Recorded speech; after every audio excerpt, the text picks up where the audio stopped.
Hello बच्चों, let's see the question. कह रहा है कि which of the following set of graphs correctly represent Boyle's law. तो कह रहा है उनमें से कौन सा ऐसा ग्राफ है जो बेटा बोयल्स लॉ को करेक्टली रिप्रेजेंट कर रहा है।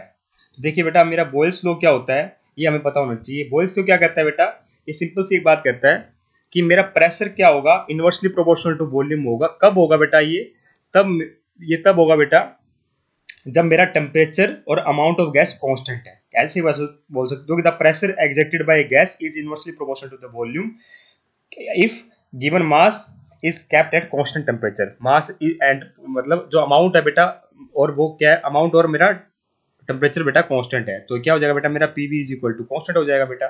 तो प्रेशर और वॉल्यूम का आपसे ग्राफ पूछ ले तो क्या आएगा बेटा, डायरेक्ट अगर प्रेशर और वॉल्यूम का ग्राफ पूछ ले तो बेटा क्या आएगा, pressure inversely proportional to volume, मतलब प्रेशर बढ़ेगी तो बेटा वॉल्यूम कम हो रही होगी। हमें पूछा गया कौन सा ग्राफ करेक्टली रिप्रेजेंट कर रहा है। तो पहला देखिए बेटा, पीवी वर्सेस पी का ग्राफ है। तो पीवी वर्सेस पी का ग्राफ हमें ये पता है कि मेरा पीवी क्या है बेटा, कांस्टेंट है। तो पीवी बेटा मेरा कांस्टेंट ही है, ठीक है। अगर आप प्रेशर बढ़ाओगे भी, अगर इसका ग्राफ ड्रॉ भी करोगे तो बेटा पीवी और पी का, तो ये क्या रहेगा, कांस्टेंट ही रहेगा, क्योंकि प्रेशर बढ़ाने पर वॉल्यूम अपने आप कम हो जाएगी बेटा, ठीक है। तो ये ग्राफ क्या रहने वाला बेटा, मेरा कांस्टेंट ही रहने वाला है। तो ये ग्राफ तो इनकरेक्ट होगा क्योंकि डिक्रीजिंग दिखा दिया, ठीक है। सेकंड पार्ट कह रहा है लॉग वी और लॉग पी का ग्राफ। तो ये चेक करने की जरूरत ही नहीं है बेटा इसका, अगर पहले ही पार्ट ग्राफ गलत है तो हमें, क्योंकि हमें क्या करना है बेटा, दोनों साइड सही होनी चाहिए ना। तो ये इतना बेटा हमें बहुत सारे ग्राफ चेक करने, इसलिए हम क्या करेंगे बेटा, सेकंड पार्ट पे चलते हैं ना, क्योंकि ये पहला ही पार्ट दोनों साइड ठीक होने चाहिए थे बेटा। सेकंड देखिए बेटा, पीवी वर्सेस पी क्या दे रखा है, कांस्टेंट दे रखा है, बिल्कुल सही बात है। अब टेम्परेचर का रिलेशन पूछ रहा है, तो हमें इतना पता है बेटा कि पीवी वर्सेस, हम क्या करेंगे बेटा, कोई प्रेशर कांस्टेंट कर देते हैं ना, उस पर चेक कर लेते हैं। हमने क्या किया बेटा, एक वैल्यू प्रेशर की कांस्टेंट कर दी, तो हमें देखिए ये तो कंफर्म है कि कांस्टेंट आएगा ग्राफ, यहाँ तक तो सही लग रहा है। पर टेम्परेचर की वैल्यू भी वेरी करेगी, ऐसी करेगी। अगर मैं प्रेशर बेटा कांस्टेंट कर दूं तो मेरा वॉल्यूम क्या होगा बेटा, टेम्परेचर के साथ बढ़ेगा। वॉल्यूम बढ़ेगा तो बेटा मेरा क्या होगा, ये पूरी वैल्यू क्या होगी बेटा मेरी, यहाँ पर ये मतलब एक स्पेसिफाइड प्रेशर के लिए बेटा यहाँ टेम्परेचर ज्यादा होगा, T1 है ना। T1 क्या होगा बेटा, क्योंकि प्रेशर तो कांस्टेंट हो गया। अब प्रेशर कांस्टेंट हो गया तो मेरा वॉल्यूम बढ़ाने पर बेटा मेरा क्या होगा, टेम्परेचर मेरा बढ़ रहा होगा, मतलब T1 क्या होगा, T2 से ज्यादा होगा, T3 से ज्यादा होगा। मतलब ये ग्राफ बिल्कुल सही है, पहले वाला पार्ट। सेकंड पार्ट कहोगे बेटा लॉग पी और लॉग वी का देख लेते हैं। पीवी क्या बेटा मेरा कांस्टेंट है, तो लॉग ले लो दोनों साइड, लॉग लोगे तो लॉग पीवी हो जाएगा बेटा, log PV is equal to log constant हो जाएगा, लॉग के हो जाएगा। तो लॉग की प्रॉपर्टी होती है बेटा, log X Y is equal to, आप लिख सकते हैं log X plus log Y, ये लिख सकते हैं हम, है ना। तो क्या हो जाएगा बेटा, मेरा log P plus log V is equal to log K, है ना। Log P is equal to log P plus log V is equal to log के।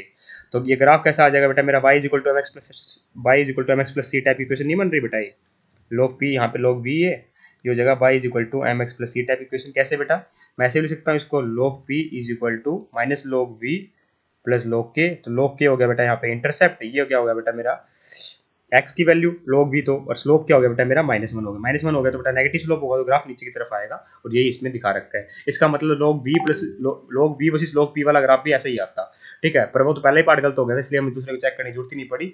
यहाँ पे बेटा दोनों पार्ट सही है, इसलिए ऑप्शन नंबर 2 परफेक्टली करेक्ट होगा। थर्ड कह रहा है बेटा कि पी और वी का ग्राफ कैसा होगा, तो ये तो हम पहले चेक कर उसके बेटा ऐसा ग्राफ होगा, तो ये पार्ट हमारा गलत है, तो आगे चेक करने की जरूरत ही नहीं। वैसे भी आगे वाला सही है क्योंकि पीवी और वी का ग्राफ हमारा कांस्टेंट आता है, पर हमें दोनों साइड सही होनी चाहिए ना।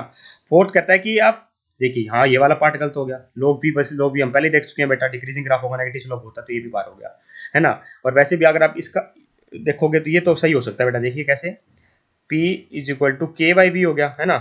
तो सही है बेटा, y is equal to M X plus C type की इक्वेशन हो जाएगी। यहाँ पे सी इंटरसेप्ट 0 बेटा, तो y is equal to Y पे बेटा मेरा, अब उल्टा कर दो इसको, v versus K by P कर दो, ठीक है। तो y पे बेटा मेरा v हो गया, ठीक है, x हो गया बेटा मेरा 1 बाई पी, स्लोप हो गया बेटा पॉजिटिव, और इंटरसेप्ट 0 है तो बेटा ओरिजिन स्टार्ट होगा। पर दूसरा वाला पार्ट गलत है, इसलिए दोनों साइड सही नहीं है, इसको हम टिक नहीं करेंगे। Hence option number 2 is perfectly correct here. I hope you understand the answer. Thank you so much.